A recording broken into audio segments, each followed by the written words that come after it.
Buenos días a todos. Bueno, os agradezco que a estas horas ya, que todos estaréis muy cansados, os mantengáis aquí.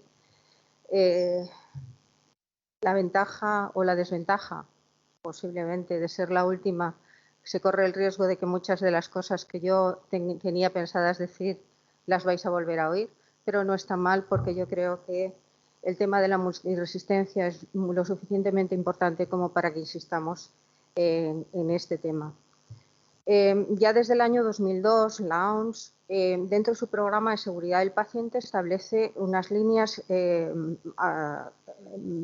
habría que seguir para el cuidado de los pacientes, como son que una atención limpia siempre va a ser una atención segura, la cirugía segura va a salvar vidas y el tercer elemento y la línea que trabajaba, entonces, ya estamos hablando de hace muchos años, va a ser la lucha contra la resistencia de los antimicrobianos.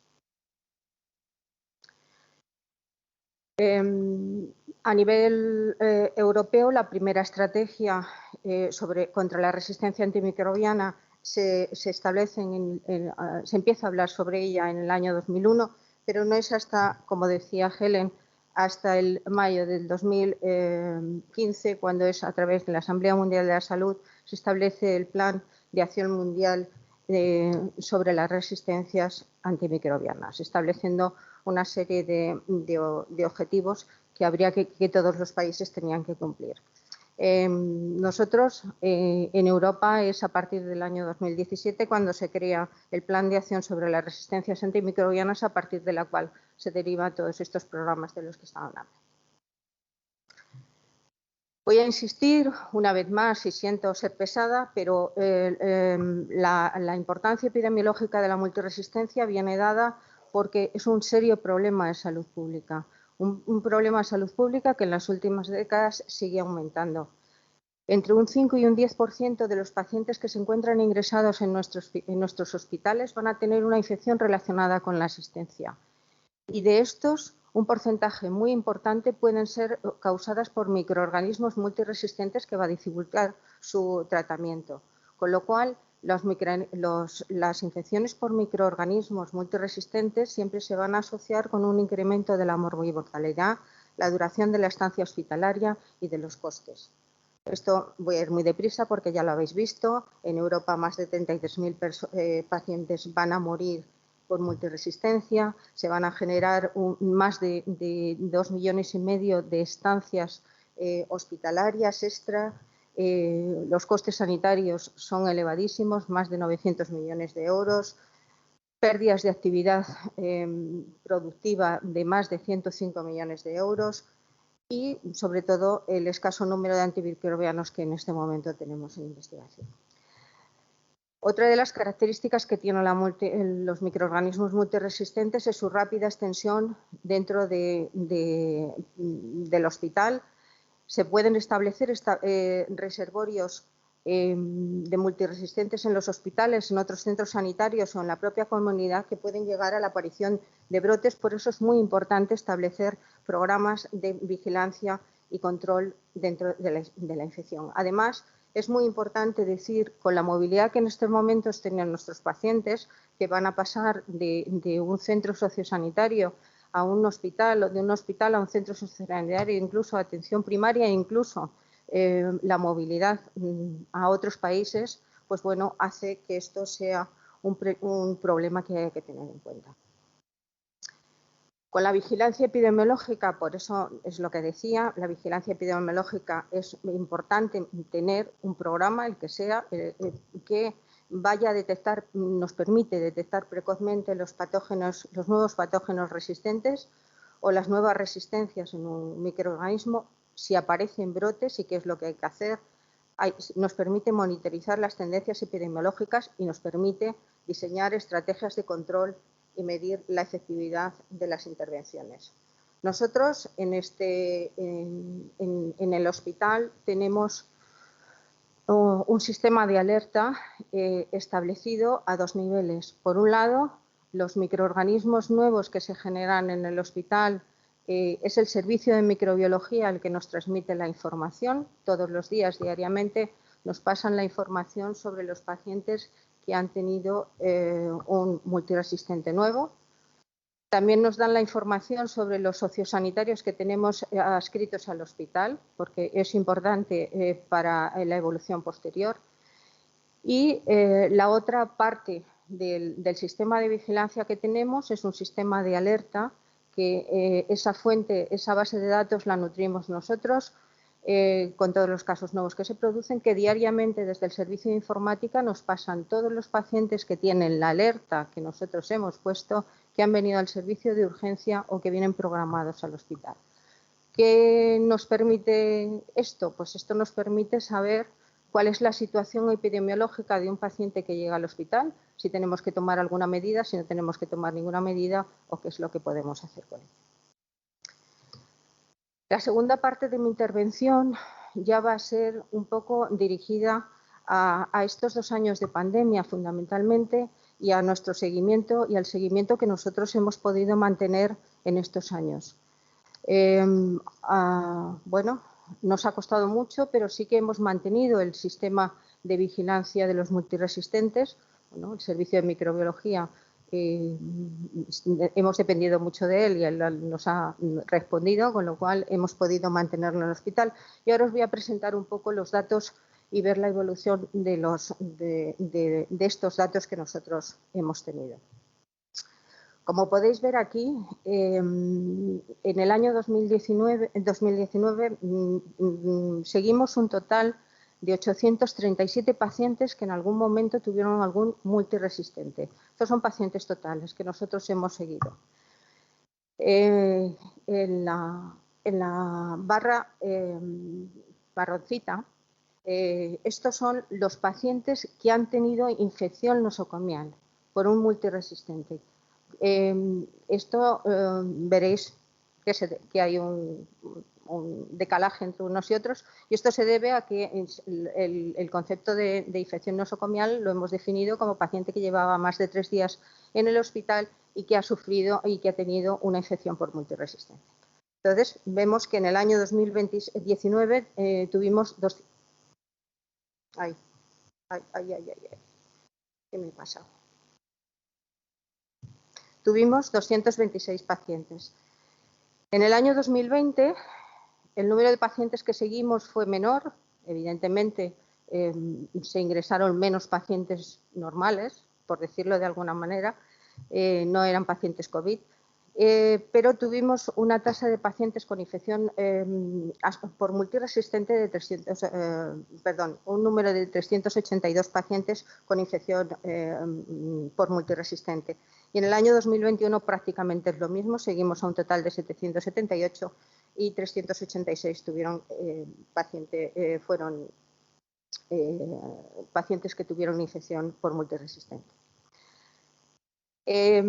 Los microorganismos más frecuentes, como podéis ver aquí, en el año 2000 prácticamente, como podéis ver aquí las 3 gráficas, esto es el año 2019, el azul, el marrón es el 2020 y el lila 2021. El Escherichia coli, están unidos todos los tipos de multiresistencia. Los BLE, es verdad que a lo mejor no lo tenía que haber hecho así, pero es que si no tenía que poner un montón de gráficas y el tiempo no me daba para más. El Escherichia coli, vemos que el microorganismo más frecuente que nos aparece es el Escherichia coli, tanto en el año 2019 como en el 2020 como el 2021. Le sigue la Pseudomonas aeruginosa, que le pasa lo mismo, va ido aumentando. El 2019 tiene 129, 135 en 2020 y 148 en 2021. En el caso del Clostridium difficile, vemos que también tenemos un número considerable de muestras. Ay, Dios, perdonar. De muestras que tenemos. El MARSA, en el año 2019, que todavía no sabemos muy bien por qué, tuvimos un número de casos bastante más importante, luego han ido bajando a lo largo de los años, y el microorganismo que sí que nos aparece fundamentalmente es el Staphylococcus epidermidis leucoinfelior resistente. Cuando bajamos a delimitar los microorganismos que producen la infección, ya la cosa nos cambia, porque nos encontramos que fundamentalmente van a...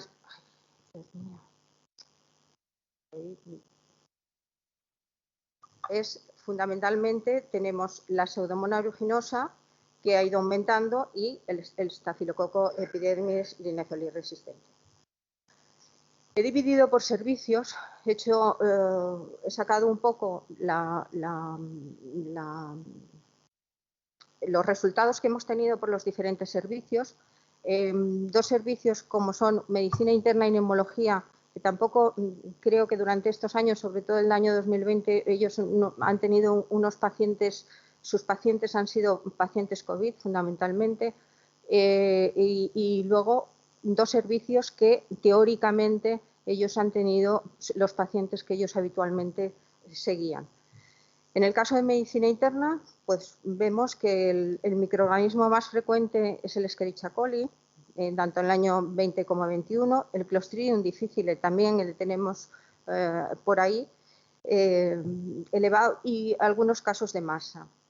Si nos comparamos, vemos con neumología, nos encontramos que es el Escherichia coli en los años 20-21 el que ha tenido más un número de casos nuevos mayor. La Pseudomonas en el año 2019 fue más alta, luego bajó. El MRSA prácticamente se ha mantenido igual en los 3 años, y ellos también han tenido un rebote por Klebsiella pneumoniae y por Staphylococcus epidermidis lineaceae resistente. En el caso de los servicios de nefrología y de hematología, vemos que en el caso de nefrología el coli prácticamente, junto con el Clostridium difficile, que no sabemos muy bien por qué en el 2020 tuvo tanto número de casos, y en el año 2021 el MRSA. O sea, son cosas que bueno, tenemos que estudiar un poco por qué han podido pasar. La Klebsiella pneumoniae más o menos bajó un poquito, y tuvieron también casos de epidermidis lineaceae resistente. En el caso de hematología, el Escherichia coli más o menos se mantuvo igual que el año 2019, aumentó, la Pseudomonas bajó, pero el Clostridium difficile sí que tuvieron más casos, y les aparece ya la Enterobacter cloacae y la Klebsiella pneumoniae, en algún caso también de Staphylococcus epidermidis lineaceae resistente. En cuanto a la reanimación y a la UCI, aquí sí que las cosas bueno, cambian un poco. Como podéis ver, en el año 2020 en la reanimación aumentaron los casos de Pseudomonas.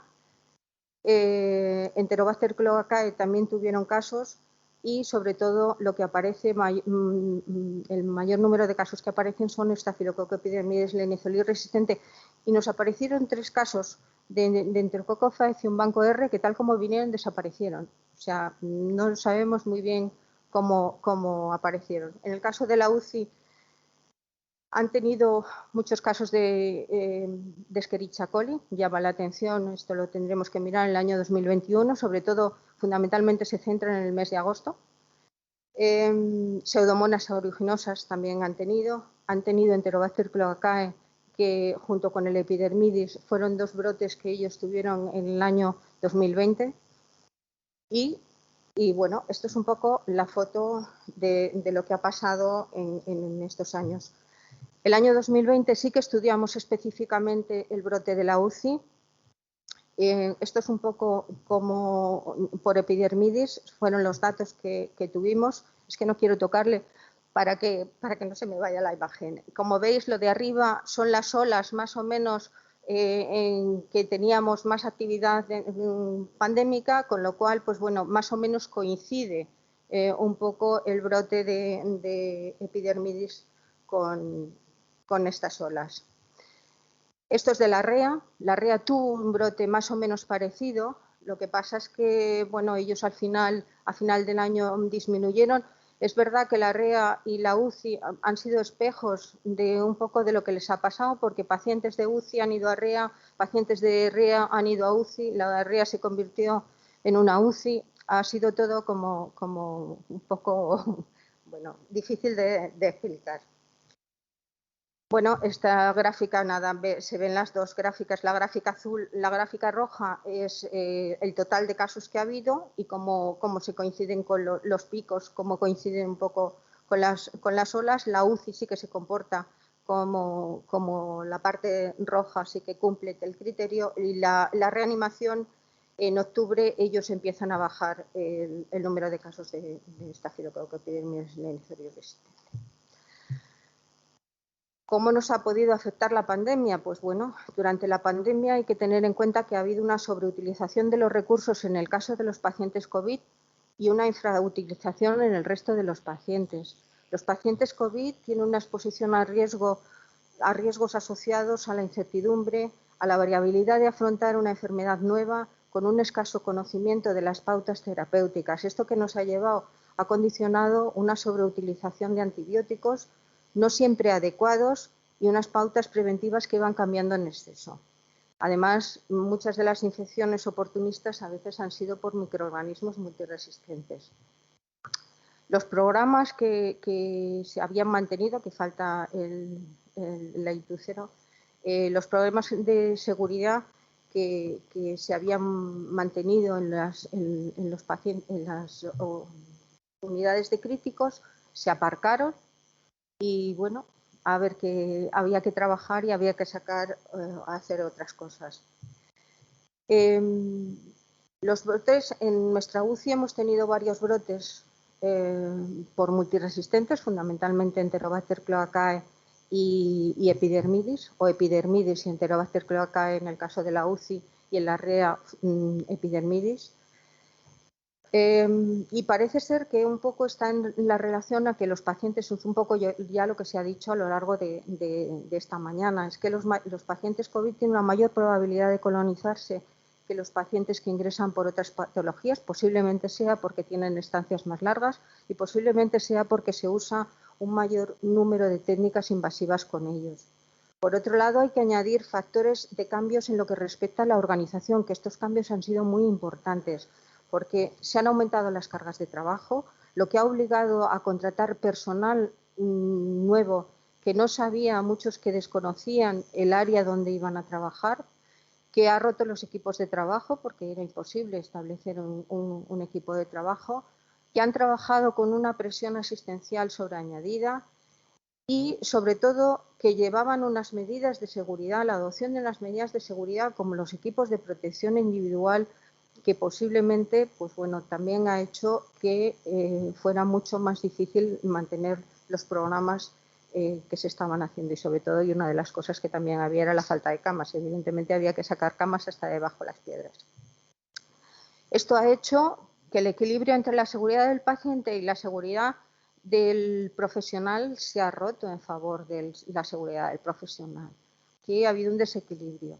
Pues porque bueno, el personal se ha protegido, no sabíamos qué es lo que pasaba y tenía que haber una protección.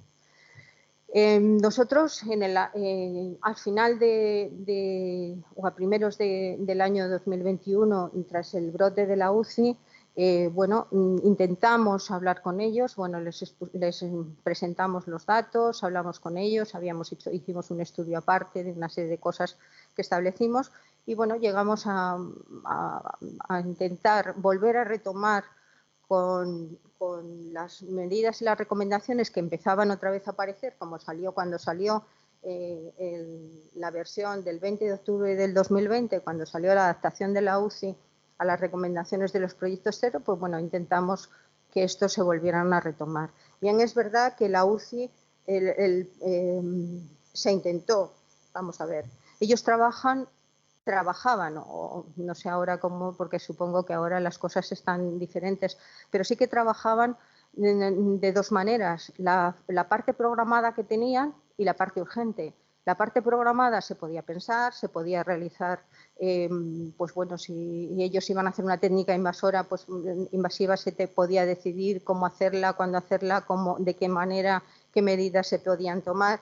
Hombre, cuando había una urgencia, pues la cosa cambiaba y es distinta. Y entonces, un poco en función de todo esto, pues bueno, intentamos que se volvieran a retomar estos procedimientos.